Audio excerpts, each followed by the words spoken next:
ऐतिहासिक गुलाबी नगरी जयपुर को अपने आध्यात्मिक और सांस्कृतिक वैभव और परंपराओं के कारण छोटी काशी के रूप में भी जाना जाता है। इसी क्रम में सर्व समाज के करीब 2.25 लाख भक्तजन रविवार 9 नवंबर 2025 को श्री खोले के हनुमान मंदिर में दोपहर से रात तक अन्नकूट महाप्रसादी ग्रहण करेंगे। अन्नकूट प्रसादी बनाने का काम शनिवार रात से ही शुरू होकर रविवार देर रात तक चलता रहेगा।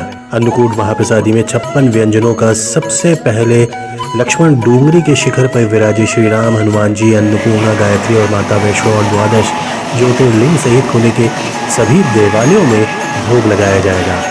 मंदिर के प्रबंध समिति ने लक्खी अन्नकूट महोत्सव को सफल और व्यवस्थित संपन्न कराने के लिए 13 कमेटियों का गठन कर दिया है, जिन्होंने काम शुरू भी कर दिया है।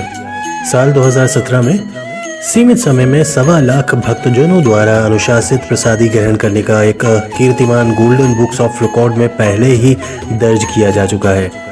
लिहाजा इस बार इस कार्यक्रम को और ज्यादा महान बनाने का एक और प्रयास किया गया है, जिसमें 2.25 लाख से ज्यादा श्रद्धालु पंगत प्रसादी में आने की उम्मीद जताई जा रही है।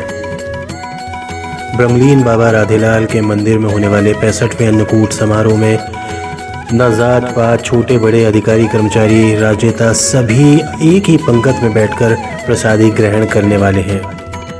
अन्नकूट का आयोजन जयपुर ही नहीं बल्कि पूरे राजस्थान में एक मिसाल माना जाता है। मंदिर में परंपरागत झांकियों के साथ 12 ज्योतिर्लिंग बर्फ की झांकी आकर्षण का केंद्र होगी।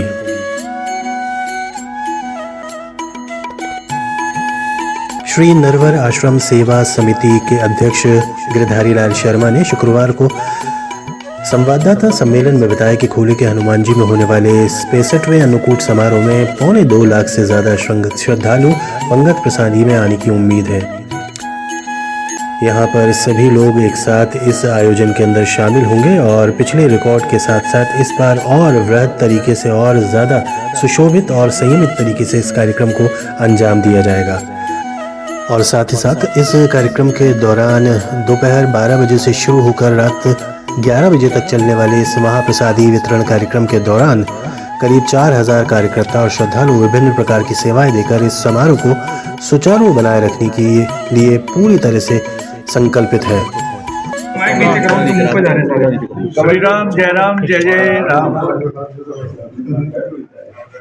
श्री नरवर आश्रम सेवा समिति खोले के हनुमान शिलान्यास जयपुर के तत्वाधान में पंडित श्री राधेलाल जी चौबे की प्रेरणानुसार जो अन्नकूट 1971 में प्रारंभ हुआ था वो आज 2025 तक निरंतर चल रहा है और इसमें लगभग 250 क्विंटल अन्न का उपयोग होगा। सभी प्रकार की प्रसादी जो बनती है वह ताज़ा बनती है और छोला, मूंग, बाजरा, चावल, सूजी का हलवा, बेसन के भुजिए, खड़ी और गड्ढे की सब्जी ये प्रसादी में होते हैं। आने और जाने के लिए अलग अलग व्यवस्था की हुई है। वृद्धजन जो नहीं आ सकते हैं उनके लिए वाहन सुविधा दी जाती है और प्रसादी स्थल तक आने के लिए जो मार्ग बने हुए हैं उसमें बीच बीच में हमारे स्वयंसेवक रहते हैं। अगर किसी को कोई व्यवधा हो, परेशानी हो, वो मंदिर में पहुंचाते हैं और जाने के लिए भी इसी प्रकार से बैरिकेडिंग में व्यवस्था है कि जहाँ प्रसादी होती है वहाँ एक साथ लगभग 10,000 भी ऊपर और नीचे दोनों जगह बैठने की क्षमता होती है, क्योंकि नीचे 4,500-5 हज़ार के उतना ही ऊपर बैठते हैं। तो ये प्रसादी प्रातः 12 बजे से चालू होकर और रात के 12 बजे तक चलती रहती है। निरंतर आने वाले प्रसाद पाते हैं और किसी प्रकार की असुविधा नहीं हो इसकी अर्चना हम महाराज हनुमान जी महाराज से कर देते हैं। श्री राम जय जय राम। समिति के महामंत्री ब्रजमोहन शर्मा ने बताया कि 9 नवंबर को अन्नकूट समारोह की शुरुआत प्रातः हनुमान जी के महाराज का अभिषेक और चौला धारण करने के साथ की जाएगी। श्रृंगार, 56 भोग, फल सब्जियों की झांकी होगी।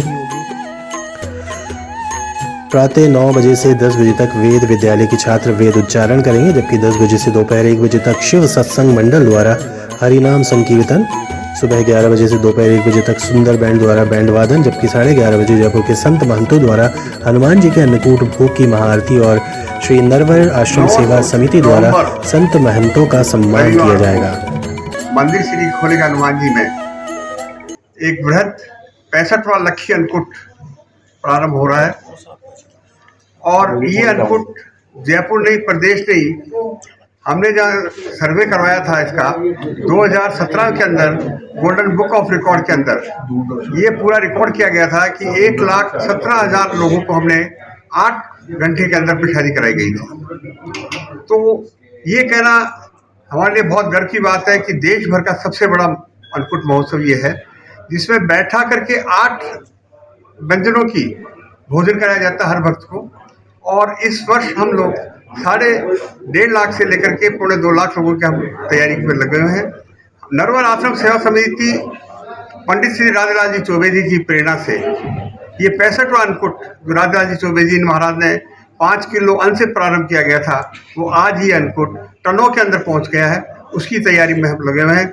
और शाम को जैसे हमारे अध्यक्ष महोदय ने बताया, प्रातः 9 बजे से ये कार्यक्रम प्रारंभ होगा। हनुमान जी महाराज के नवीनतम चोला चढ़ाया जाएगा, अभिषेक किया जाएगा और चांदी की पोशाक धारण करा करके उनको 56 फूल बंगले के अंदर 56 भोग की झांकी के अंदर बैठाया जाएगा।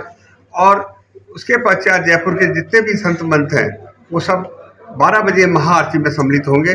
12 बजे के पश्चात सभी मंदिर के आसपास के 61 मंदिरों के अंदर भोग भेजा जाएगा।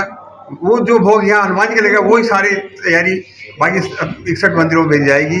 साथ ही हमारे बगल में जो हरीशा बाबा की बाजार है उसके ऊपर भी पिछले 65 साल से नियमित रूप से जो भी अन्नकूट का भोग होता है वहाँ चादर के सहित और बैंड बाजे के साथ हमारे कार्यकर्ता, हमारे समिति के ट्रस्ट के लोग वहाँ जाते हैं और बाबा के चादर चढ़ाते हैं। उनसे भी यही मनोती मांगते हैं कि देश में खुशहाली और शांति बनी रहे। ये मैसेज सिर्फ यहाँ नरवर आश्रम सेवा समिति खोले हनुमान जी में ही दिया जाता है, वरना इतना सांप्रदायिक गंगा जमुना का संगम मुझे और कहीं नहीं मिला है।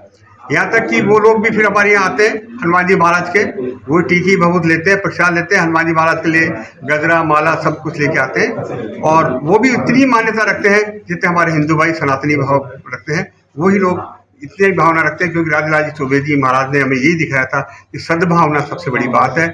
और इस स्थान की जो महत्वता है, सद्भावना, प्रेम और जाति धर्म का कोई इसमें विशेष नहीं होता है। हर आदमी जाति का, हर को हम विशेष तौर से एक ही संगत में मानते हैं। शाम को 12 बजे तक प्रसादी चलेगी।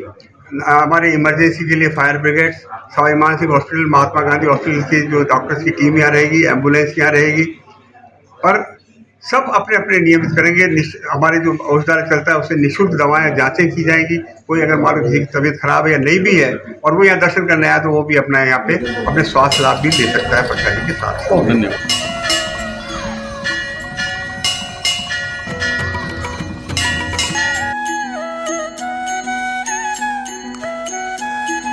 द चैनल की ये प्रस्तुति आपको कैसी लगी हमें ज़रूर बताइए और हमारे इस चैनल को आप लाइक और सब्सक्राइब ज़रूर करें।